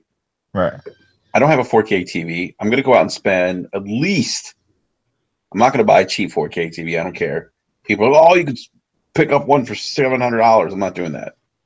Why am I? No. I'm not going to do that. You know. I want at least a mid-tier TV, right? Right. Because it matters. I don't care. It does matter. Like I have a mid-tier Panasonic ST50, and that shit is amazing, right? Same thing with my Samsung. So I'm looking at least like $1,100, $1,200, right? Right. For LED 4K HDR. So that puts me at $1,700, right? With the console that I already spent $500 plus the TV. Now I got to spend another $500. That's $2,200. At that point, man, think about the kind of PC I could have had. Yeah. I mean, seriously. And with that kind of PC at $2,000, I'm playing games at 4K. Most games at 4K. You can run most games at unlocked frame rate. Yeah. Well, yeah, I was gonna say, yeah, more than anything, you could. Yeah. And be money. And now I have access to Xbox Live. I don't have to pay for that. And I can play online with my friends who have Xboxes. Yeah. Right. I can play multiplayer games with them, cross-play. And I can have the Microsoft exclusives. Yep. So that was kind of my point. Like, you know, do you guys feel like maybe they watered down the brand a little bit by doing that with PC? What? I think they having exclusives on PC, like they're exclusives on PC too. No, I don't feel like they watered it down. I feel like this is a logical move. Because again, I mean, just me personally, I don't feel like I've never had an issue with them doing that.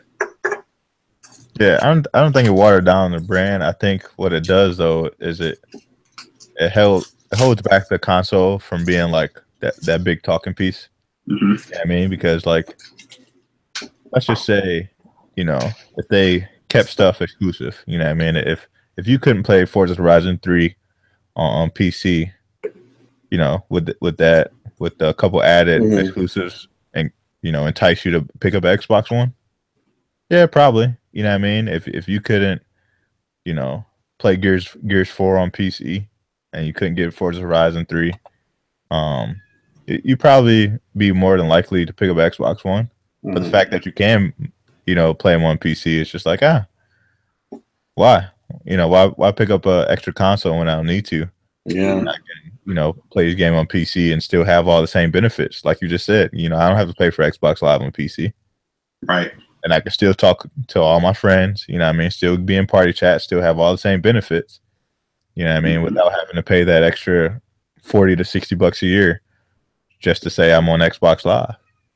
Yeah, what's interesting is that what I thought was pretty cool. I really think crossplay is cool. I think Microsoft allowing that is a great feature, a great plus for consumers.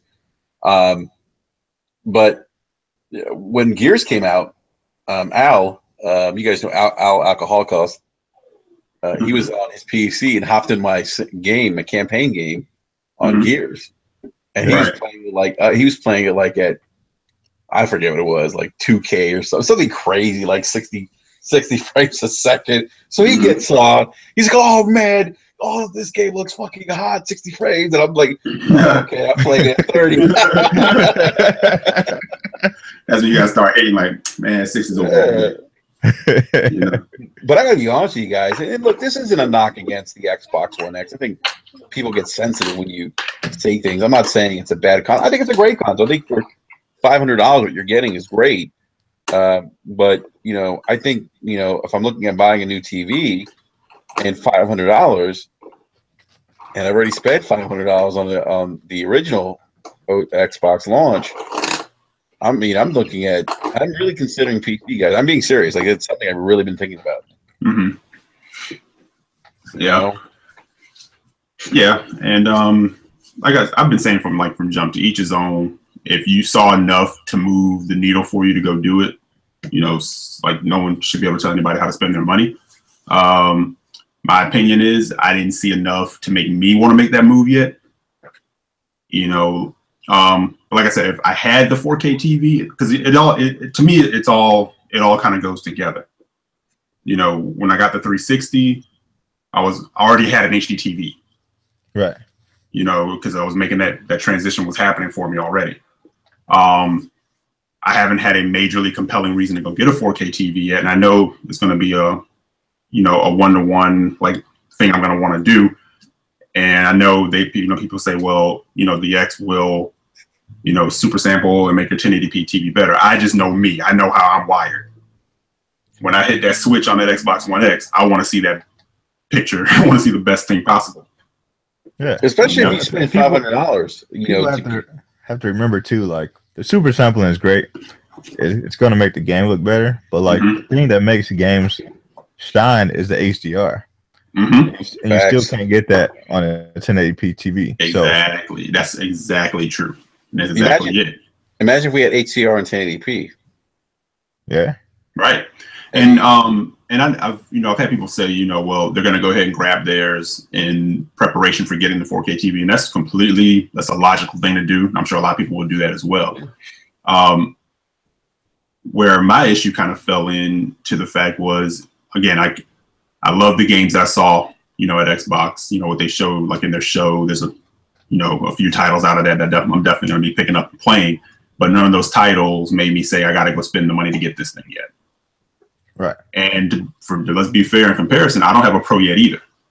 Right. My biggest issue, and it's not really so much an issue, it's just sort of like an ironic thing. I kind of sit back and watch because, like, end of the day, we all kind of talk about these things and I say, first, I'm not in my feelings when it comes to this stuff. So people can kind of say what they want. They can kind of go the path they want. I kind of look at it from my own logical sense. And the only thing I kind of walked away with was saying, the X looks awesome. We hear it's the most powerful console in XYZ. But I really personally feel like Microsoft has dropped the ball on showing why, from them, this is the most powerful console. They're putting the onus on third parties, and they have Forza Motorsport 7 there. But we all knew Forza Motorsport 7 was going to be, 4K, 60, uncompromised, or whatever you want to say about it, right? Yeah. Right. But I really feel if you are gonna get out there and say this is the most powerful thing, it can do this, it can do this, it can do this, there had to be that game that really showed that besides just a racing game. I'm not saying that we won't get there. I'm not saying we won't get that. I'm just saying right now I haven't seen it. Right. I need real world application. That's what I'm saying. Yeah. Because right now, for all intents and purposes, we're still nobody has it in hand to really put it through its paces. Yeah. So that's the funny part. Everybody's already like writing checks. Saying, we haven't seen any real world application yet. We only have what we've been told. Yeah. You know? Yeah, that's a good point, Eric. I mean, I think everyone has to make their their choice. Do their homework, do their research. We're not, and no one here is saying that if you're buying one day one, that's bad. No, not at all. It's good for you. Yeah, it's just for myself, and I think Eric included. B Money, we're not sold just yet, and that's okay too. Like people, I've seen people like, oh, how can you not be sold? It's it's the most powerful console. Oh, okay, Well, you've been sold. Yeah, I mean, I ask more questions. I don't jump into anything without asking some questions. For me, the Supercoup says, it's going to cost me about close to a G to build something comparable to, the Xbox One X.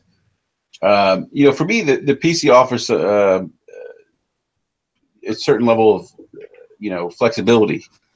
I hear PC guys say, if you want frames per second, get a PC. If you want to have more control over how you experience a game, PC. And that's the part that started. That's and I've never been. I haven't been a PC gamer since the days of Unreal Tournament. Was it like late '90s? Age of Empires, SimCity. Right. So. But that's the difference here with the iterative consoles. And not to cut you off, Enrique, I'm sorry, but we're really blurring this line of PC console, right? Excuse me. The difference with the PC is nothing holds back the PC except for what you yourself are willing to put into making it the best it can be. Right. Right. Consoles have always been plug and play. So there can be some settings that can be thrown in there, but people say they should give us all the settings. Well, yeah, Microsoft is basically saying, and this goes back to the watering down the brand. I don't think they're doing that. They're just saying you can get Xbox wherever you want. Yeah. Well, that fits into Microsoft's service model anyway. Which is why I really feel like I've said this before on Twitter, and I've made no bones about it. I don't think they're concerned with being the #1 console anymore. I think they're just looking at it in terms of giving you the platforms wherever you want it. And sitting back. Be careful, Eric. You're treading on thin ice here. I'll get out of it. Man. I'm joking. I'm 6'7", man. I'll just stand up in the water. No, I'm joking, man. No. Hey, you can't say that sometimes, man. Some people get upset. I know there's dudes out there who are soft as Twinkie feeling, Oh. But no, for real. I sit back and laugh at it because it's just it's like it's consoles, man. It is consoles. It's consoles, so it's gaming. It shouldn't be that serious. And on top of that, if someone has an opinion that's different from yours, that shouldn't be blockable offenses or anything else. We just don't see eye to eye on something. But it's not downgrading or saying that something is horrible or bad. That's all in the eye of the beholder. I'm just saying, I have questions, and I have questions for anything. Whether it's Apple, Android, PlayStation, Xbox, anything that I use for entertainment. If it's not delivering something that I want, I have questions. Doesn't mean that I'm done. It just means I have questions. Yeah, I hear you, man. I hear you, man. I don't sound angry, do I? You sound like a mad rapper. Nah, son. Nah. Yeah. Why are you so mad, son? No, it's all good, man. It's just honest talk, man. It's, like I said, man. It's just that's it. People get they get their panties in a bunch sometimes. And it's like, look, no one's knocking anything. We're having all this conversation, right? Because I already said, man. I mean, when it comes, I'm looking at Super Lucky's Tale. I'm looking at Ashen. I'm looking at dude, Ashen looks good. Yeah. But the question is, do I need, me personally, not dude next door, not dude down the street, does Eric personally need an Xbox One X for that? No, not yet. 2018 may bring something else. Mm-hmm. We'll see. But no, I'm writing a letter to Phil. A letter? Yeah, man. I'm taking the old school. I'm gonna handwrite it. Put a stamp. Oh my gosh, man. Hey, that's how you really get to the corporation, though, man. Yeah, man. When you send that letter. Yep. Dude, that's my mom still does that to this day. She gets pissed off at a company or whatever. She will write a long form letter and mail it out, man. You know, send it to the CEO of the company, man. Watch exactly. So, you gotta talk, bro. Speaking of Phil Spencer, what did you guys think of his? I think it was on Jive Bomb. He talked about he just signed some new deals, I guess. Mm-hmm. For new exclusive content. It's about 2 or 3 years out. What do you guys think about that? Personally, I'm on a personal level, I have no issue with it because I'm not hurting for games. I'm a multi-console owner, so I got more than enough to play. But it doesn't mean I don't have the question like, bruh, you know, your focus has been on hardware, but I get into this thing because of I want to see new IP from you. You know. That didn't go over that well for me when he was kind of out there saying that. I'm kind of like, you know, the focus has been on getting the hardware right, and I'm like, I get it, but to me it sounds like you're really kind of answering one section of the base, right? You're not really looking at what I want. Yep, that's kind of where I was at too. You guys know, you know, I've been like, I'm tired of waiting, man. Like, yeah, the bus ain't coming. I got to get up and walk. You know what I mean? Like, it's cool that, you know, there's games signed and stuff like that, but tease them. You know what I mean? Let me know what's coming. Yeah. You know, man. Like, I mean, go ahead. I'm sorry. They've been showing us Crackdown. You know what I mean? They've been teasing State of Decay. You know what I mean? All these games. Like, if you sign something big, like, you know, just show us something. You know what I mean? Like, PlayStation teased us with The Last of Us 2. We know it's not coming next year. Might not even come in 2019. Right. You know what I mean? Like, but people just want to know that it was out there and that it is coming, that they are working on it. Same way they did with Uncharted. You know what I mean? Like, if you have something that you think is going to be like a big breakout franchise, just tease it. Like, get people talking about it. And, you know what I mean? You got to be okay with teasing it a little early. Like, I know, you know, Phil has a stance of like, oh, I don't want to show things too early. And it's totally understandable with the stuff that happened with like Fable Legends and things like that. But he just needs to rock out with his cock out, man. Yeah, I mean, like you got the most powerful system now.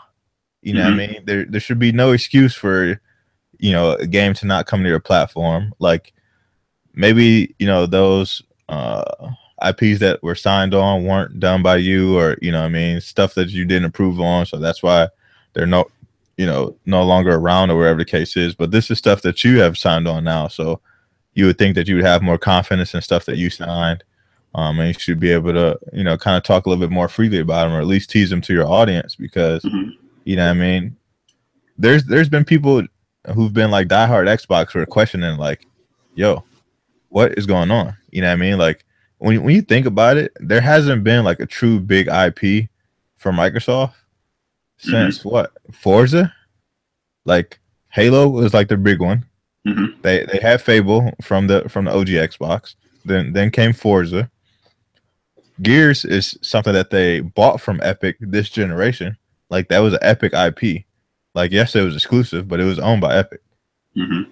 So when you look at their big IPs, I mean, we haven't seen really anything this gen. They tried with Quantum Break. Was a hit or miss. They tried with Sunset Overdrive. Was not what people wanted, I'm guessing. I mean, even though that was a pretty great game. It was a really good game. That was a really good game. You know, they tried Recore. That was like a swing and a miss. You know what I mean? They've been trying to provide IPs. Right. But once again, they have also been games that haven't been made by your first party studios. So like Halo 5 was amazing. You know what I mean? Gears 4 was a pretty good game. Forza, you know what I mean, has always been solid. Forza Horizon has been a great franchise, an off-breed franchise from Forza. But beyond that, what do you have to speak to? Right. Yeah. It's a good point, man. That's a real good point, man. That's why I have that question, and I feel like I'm well within my rights to ask that question. And it doesn't mean I'm hating. And that's the thing too. People have to understand too is you have the group out there that don't question anything. It's like the only time they question something is when they're questioning you. You know? Yeah. It's like, but if you question Microsoft, it's like, oh, you're just being a hater, or you don't get what they're trying to do or what they're trying to say. Or you're neutral. Or you're neutral, or whatever. But like I said, I'm a multi-console owner. I have plenty of stuff to play, but it doesn't mean that I want to keep hearing wait. Right. It was crazy to me that we got through E3 2017 and already started hearing dudes saying, "Well, I guess we'll have to wait till 2018 to see what's really going down." It's like, what? It's like it was wait from last year. It was wait until Scorpio. I don't want to wait. It's here. Now it's like, okay, we'll wait until this. And again, I kind of get this thing where people are like, doesn't mean that we don't have things to play or that there won't be exclusives. That's not what I'm talking about. I'm saying to hear Phil say, we focused on the hardware and now maybe 2 or 3 years from now, there'll be some new IP. I'm kind of like, why doesn't anyone question that? Yeah. I mean, some people do, but the ones I hear who are usually the loudest, and again, this is our small little sample size on Twitter, so that's a very small sample size of the whole thing. But I imagine if I'm asking this question in this small sample size, what's the general consumer asking? Or maybe they don't care. I don't know. Because like you said, but you threw out some games that, for all intents and purposes, were, fairly decent games, for the most part, and largely seem to have gotten ignored. So who does it fall on? I kind of, maybe that's what Phil's thinking too, is like, well, yeah, I mean, I throw them out there, but no one jumped on them. Phil probably like, I can't win, man. Yeah. And he probably can, you really can, but it's just, but you have to answer everybody, and the hardware thing has been answered. I think I don't know if it was you, Eric, or B Money. I think one of you guys brought up that they tried these games. A lot of these games weren't first party. Right. And I think that's an important distinction to make, because typically first parties, they take advantage of the hardware. They're typically the best looking games. Mm-hmm. You probably have a higher level of quality control over your first party than you do when you're partnering with a third party developer. Right. So, and we also what happened to Record. Not to cut you off, but weren't they supposed to update us on that game at E3? Yeah, wasn't there like a Record HD or remaster or something? Or like a remaster or some update, because we're still missing a robot that's on the cover of the game that still's not in there. So I mean, and we're almost at a year now. So we got to wait till the 1 year anniversary before we can get the full game.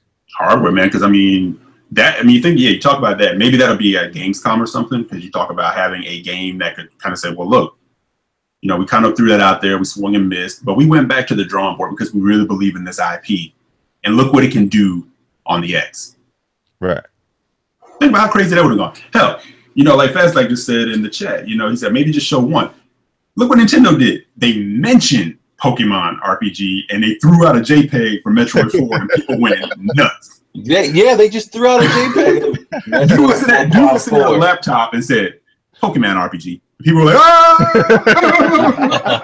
Ski.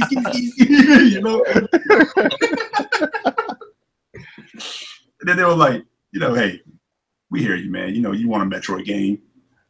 We got 2 for you. It's like, what? Mic drop. Yeah. So I don't know, man. It's just, you can do that. You can kind of say, you don't have to say much about it, but you can say, this is what we have on the way. Because you can say there's something 2 or 3 years out, and I'm okay. I'm not saying Phil's lying. I would never say that, because I don't know. I don't work for Microsoft.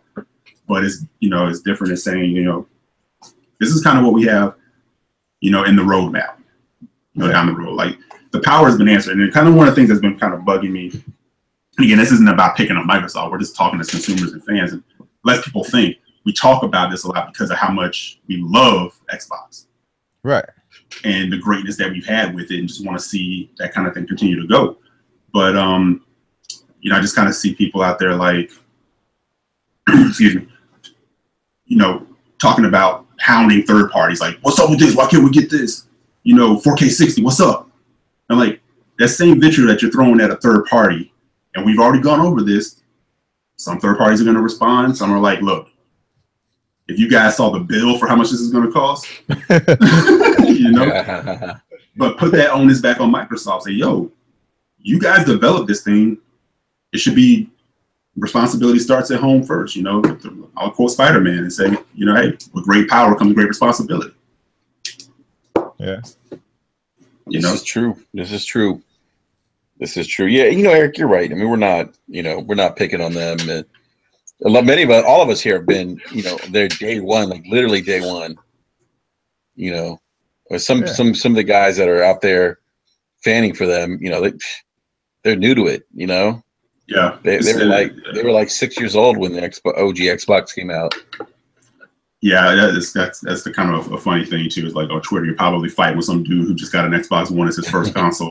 Yeah, but no, it sounds like an old dude is like, yo, man, I've been through some things. Yeah, but you know, come back when you've been through something, youngin. Yeah, tell me when you play with wired controllers and somebody would trip over your control, or when you got mad because they went wireless. Yeah, now I gotta deal with that input lag. This is wireless shit. Now I gotta do input lag. No, I don't change very well.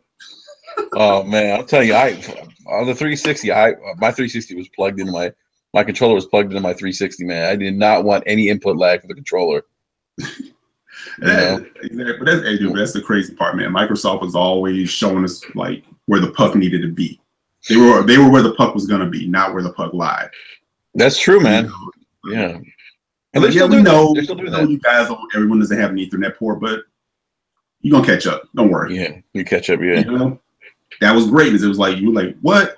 You're not rocking with my dial-up? No, we don't have time for that because we have somewhere we're trying to go. Yeah, that's a good point, man. You know? They've always been the forefront of expandable storage. Exactly. You know exactly. I mean? All things people kind of went kicking and screaming against, and now it's like the norm. Yep. You know? So, yeah. So that could possibly, we could see that again. They could be definitely ushering in the 4K era as far as consoles go. But my only point with that is you also have to have that software that supports it. Yes. And to hear Crackdown 3 is still going to be it is 4K native, right? But 30 frames per second. Yep. Why? That game doesn't look like it should be too taxing. Unless it's tied back more to the multiplayer thing. I can't get too far ahead. I'm just saying. You would think the single player portion would be, you know. Right. So I don't know. I don't know, man. Last topic of the evening, Atari. Atari's back. I want to know what this thing is going to be. It's the Atari Beast. Is it going to be like the NES Mini? They're calling it. It's called the so-called Atari Box, saying it's a retro style console powered by PC technology. What would it be on? I mean, I'm just puzzled. Like, what would this thing be? Because we've seen them put together like a retro console. I don't think anybody's looking for that right now. They filed for bankruptcy in 2013. I mean, you can walk into any CVS and pick up one of those. Like, yeah, they are behind the counter. Yeah, you know. So, and I like it. I like that they're out there with this. Like, hey, you know, this thing is coming. So I just want to know what it is. It's crazy. You know it's even crazier though. Cause you know how like Sega was teasing it like Sega Forever thing. Yeah. Mm-hmm. And then it turned out to be like just on mobile. Right. Like that was such a horrible tease, man. Like got everybody pumped up. You know what I mean? Everybody's like, "Oh, we're gonna play all these legendary Sega games." Yeah, you can on your phone. Oh my god, that's so bad, man. That's so bad. Because I remember like when they announced the Switch, I was like, and they said, well, GameCube games could be there, and I was kind of like, can you imagine like if Nintendo like really got at Sega and said, all right, we want to do something like a Dreamcast initiative. Yeah. And like all these games that people have these fond memories of and all these IP, you know, we want to bring them in the house and like whether they're remasters or like just bringing some of these IP back. I'm not I put Switch out there, but I'm talking about anybody. I think that's why I was kind of hyped when that kind of then the news kind of dropped out there that Sega might be partnering up maybe with Microsoft or something. Yeah. I was like, oh shit, this might be lit.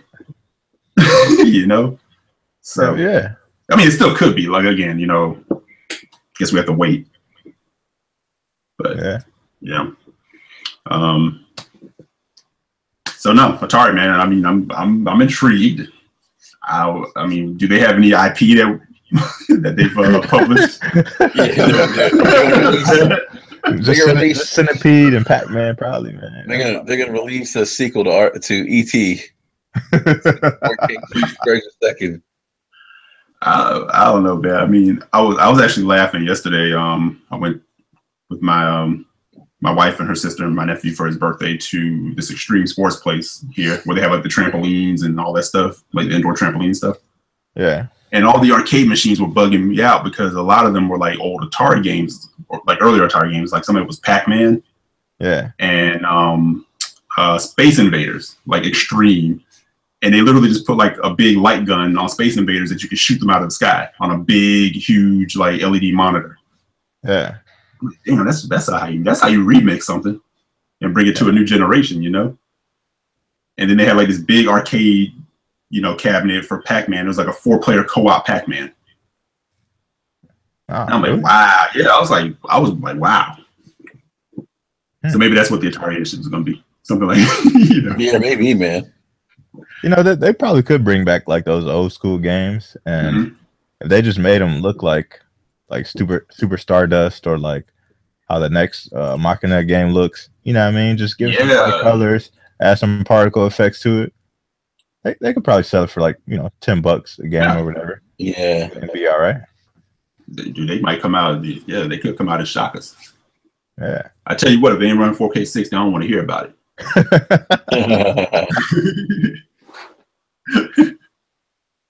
Oh man, it's too funny, man. That is funny.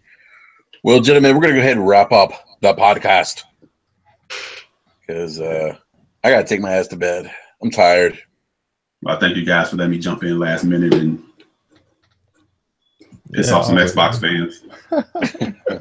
I'm not picking on Xbox people, so yeah, you are. I hope nobody feels that way. You're picking on Xbox fans, man. Stop doing that. Stop doing that. Nah, man. Thanks for coming in, E, man. It's always good talking to you, man.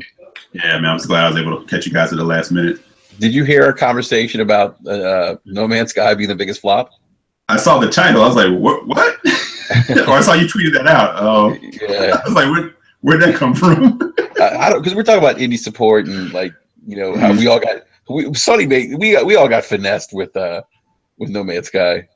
We did, man. I didn't buy it. That was the biggest finesse, man. Yeah, I bought it of this generation. But it's better now, right? I don't know. I haven't played it. we were saying like how it's funny, like how Sean Murray just disappeared. Hello Games was like nowhere to be found. Yeah, man. Oh man. Too funny, man. Poor Super Cooper, thank you. Super Cooper says, great show, guys. Thank you. Hey, real quick, big shout out to everyone in the live chat. Thank you again, guys, for stopping by and listening to us babble on about video games. So mad love to everyone in the live chat. And we'll be back. We'll be back next Wednesday, same time, 9 p.m. Eastern Standard Time. And I don't know, I may have another rant coming in sometime soon. If you guys didn't check out my rant from Monday, definitely check it out. I was talking about something related to conspiracy theories in gaming. I don't know if you guys had the chance to listen to the rant, but yeah, I listened. I was riding with you while you were doing the live. Oh, that's right, Eric. You were in the live chat. Yeah, just some of that nonsense about conspiracy theories and Sony holding the Xbox One X back, that kind of shit. Well, you know, it is. Nonsense always makes for great conversation. But B, real quick, man, you know what's funny, man? And I mentioned this in the rant. People are really like harping on the whole Destiny thing and saying how Sony has the marketing deal for Destiny 2, right? Right. And so therefore, Sony's purposely holding back the Xbox One X version because they have the marketing deal. They wanted They want I can't even talk. They want both games, or they want the PS4 Pro to run the same as the Xbox One X, right? Can't look better because Sony has the marketing deal.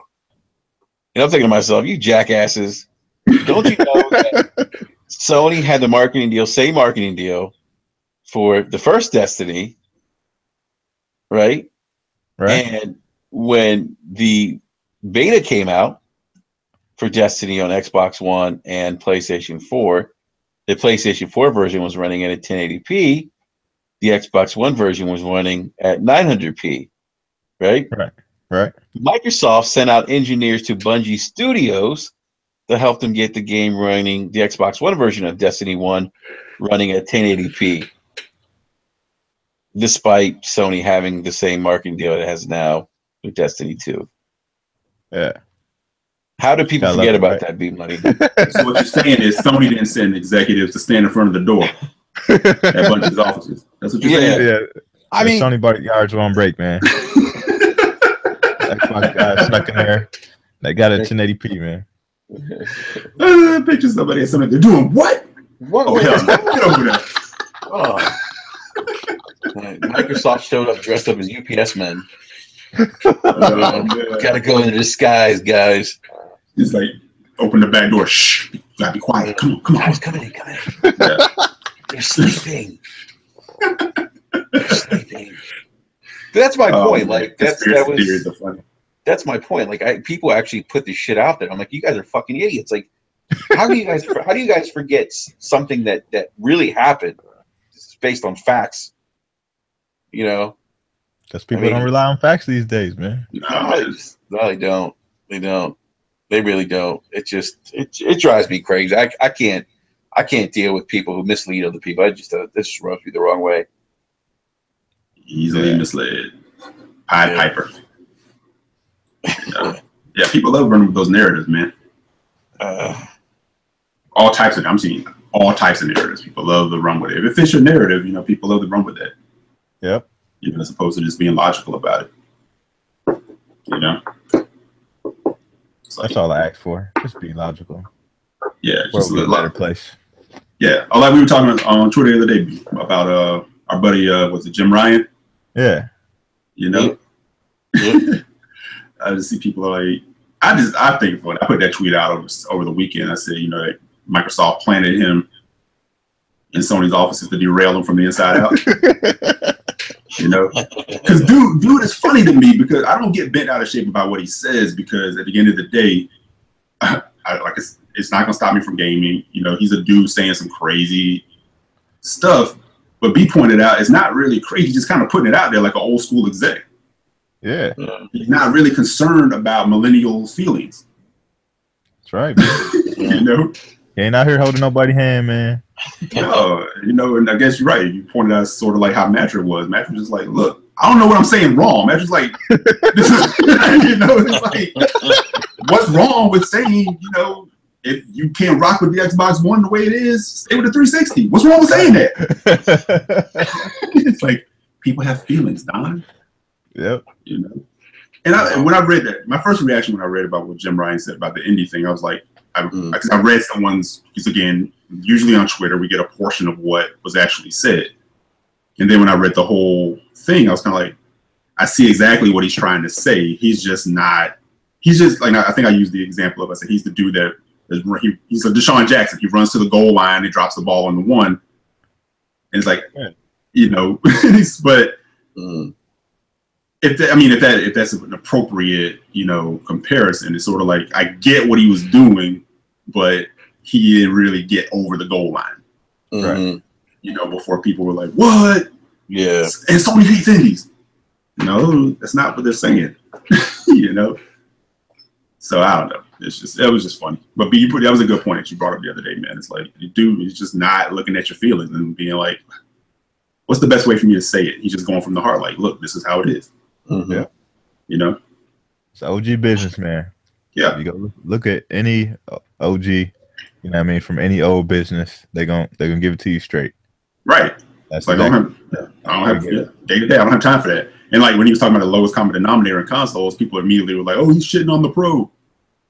No, if you really think about what he's saying, he's not. He's just talking about you know, most likely talking about like the Xbox One and the PS4. Right.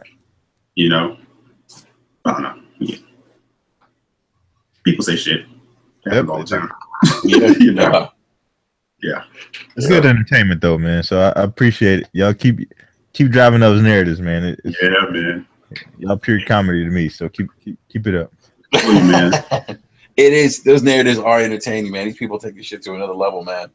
It's hilarious. Yeah. Just sit back and laugh. It's like rabbit season, duck season bit. It's fun. You know. Oh man. So. Yeah. Well, gentlemen, thank you again, guys. As always a pleasure shooting the shit and talking video games. And absolutely. Yeah, big shout out to everyone again in the live chat. We'll be back again next Wednesday night, 9 p.m. Eastern Standard Time. Don't forget, if you haven't done so already, to subscribe and give us a like.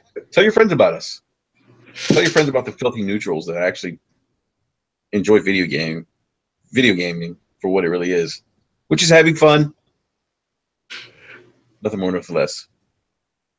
So, on that note, we'll see you guys next Wednesday. Everyone have a great rest of the week and weekend. Peace.